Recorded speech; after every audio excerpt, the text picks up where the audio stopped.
Bonjour à vous.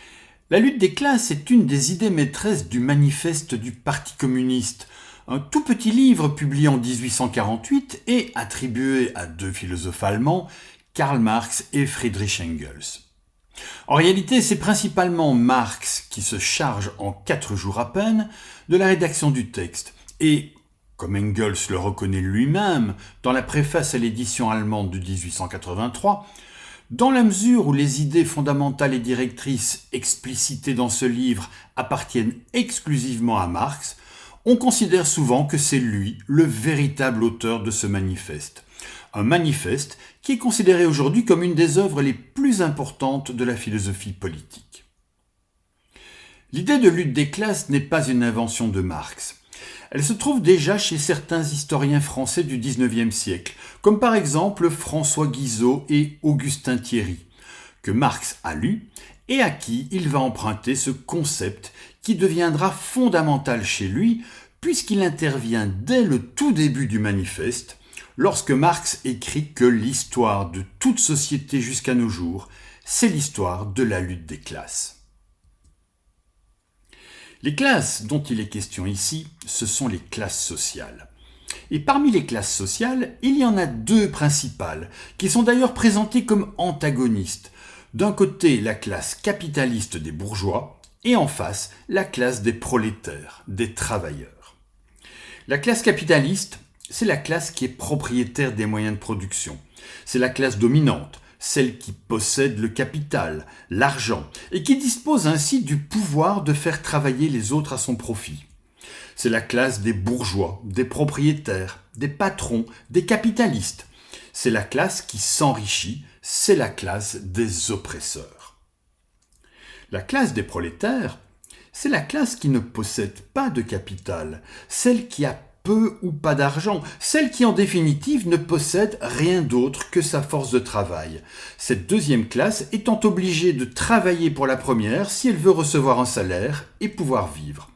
C'est la classe des ouvriers, des salariés, des travailleurs. C'est la classe qui survit, la classe des opprimés. Dans la perspective de Marx, notre société, qui est une société capitaliste, est donc divisée en deux camps ennemis, avec d'un côté un prolétariat de plus en plus nombreux et toujours aussi pauvre, et d'un autre côté une bourgeoisie capitaliste peu nombreuse et toujours plus riche. L'histoire de l'humanité, c'est l'histoire de la lutte entre ces deux classes sociales qui ont des intérêts divergents. C'est l'histoire des rapports conflictuels que la classe dominante entretient depuis toujours avec la classe dominée. Pendant l'Antiquité, il y avait des hommes libres et des esclaves. Au Moyen Âge, il y avait des seigneurs et des serfs. Aujourd'hui, nous dit Marx, la lutte oppose les bourgeois aux prolétaires.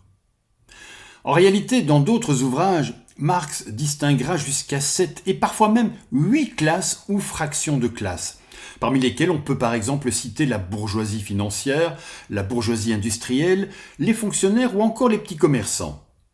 Mais quoi qu'il en soit et quel que soit le nombre de classes ou de sous-classes, on peut toujours constater que ces différents fractionnements se réduisent à une division fondamentale avec d'un côté les dominants qui peuvent se permettre de faire travailler les autres et en face les dominés qui sont obligés de travailler pour les premiers. Dans la perspective marxiste, si je peux me permettre de faire travailler les autres parce que je possède des moyens de production, j'appartiens à la classe des bourgeois, des dominants. En revanche, si je suis obligé de monnayer ma force de travail afin de recevoir un salaire et ainsi pouvoir vivre, alors je fais partie de la classe des travailleurs, des opprimés. J'appartiens de toute façon à une classe déterminée, du simple fait de la place que j'occupe dans les rapports de production. C'est ce que Marx appelle une classe en soi. C'est quelque chose qui correspond à une réalité objective, à un fait. Je possède le capital, je suis riche et je peux faire travailler les autres pour moi. J'appartiens donc à la classe des capitalistes. Ou alors, je ne possède que ma force de travail, je suis pauvre et je suis obligé de travailler pour survivre, et j'appartiens ainsi à la classe des prolétaires. Marx va distinguer la classe en soi, qui est donc une réalité objective et qui dépend tout simplement de la position qu'on occupe de fait au sein des rapports de production, et ce qu'il appelle la classe pour soi, qui est une notion fondamentale dans une perspective marxiste. Comme on vient de le voir, j'appartiens donc de fait à une classe en soi, mais je n'en ai pas forcément conscience. Au quotidien, en effet, je fréquente généralement des gens qui ont globalement les mêmes intérêts et les mêmes problèmes que moi, c'est-à-dire des gens qui font partie de la même classe que moi. D'ailleurs, toute la société est structurée de telle sorte que les classes restent relativement homogènes et ne se mélangent pas vraiment. Et c'est quelque chose qui se manifeste très concrètement. Il y a des quartiers pour les riches et d'autres pour les pauvres, des écoles pour les riches et d'autres pour les pauvres, des loisirs pour les riches et d'autres pour les pauvres. Une classe pour soi, c'est une classe qui a développé une conscience de classe. C'est-à-dire que c'est une classe au sein de laquelle les individus ont développé le sentiment d'appartenir à cette classe. C'est une classe qui a accédé à la conscience de soi, par exemple grâce au travail réalisé par des mouvements syndicaux et politiques. C'est une classe aussi qui a conscience de ce qui la sépare des autres classes, une classe qui a conscience de ses intérêts et qui peut alors, et à partir de là, s'organiser afin de défendre ses intérêts de classe. Pour Marx, cette conscience de classe à laquelle le prolétariat doit accéder est essentielle, car c'est ce sentiment d'appartenance à une classe lié à la prise de conscience de ce qui la sépare des autres classes qui sont les conditions indispensables permettant d'agir, et en l'occurrence se révolter, pour faire évoluer la société. Chez Marx, la lutte des classes, c'est donc une sorte de guerre civile permanente, plus ou moins larvée, qui se transformera bientôt en révolution ouverte. Et cette révolution, qui est pensée et espérée par Marx, et qui sera une révolution du prolétariat contre la bourgeoisie, cette révolution aura pour conséquence le renversement du capitalisme. C'est pourquoi on peut dire que la lutte des classes est le véritable moteur de l'histoire.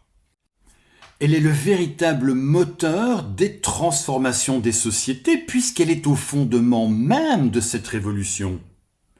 Le prolétariat, c'est-à-dire la classe trop longtemps exploitée, prend conscience de ce qu'il est et à partir de là, il va s'organiser, s'unifier pour se révolter et s'émanciper en renversant la domination de la bourgeoisie, c'est-à-dire la classe exploiteuse, pour dans un premier temps remplacer de façon temporaire la dictature du capital par une dictature du prolétariat, avant, dans un deuxième temps, d'aboutir à une société dans laquelle les différences de classe seront définitivement abolies, c'est-à-dire aboutir à une société sans classe, fondamentalement égalitaire, une société communiste. Je vous remercie d'avoir regardé et écouté cette courte vidéo et je vous invite à rester curieux et ouvert, à faire preuve d'esprit critique, mais aussi à prendre plaisir à la vie.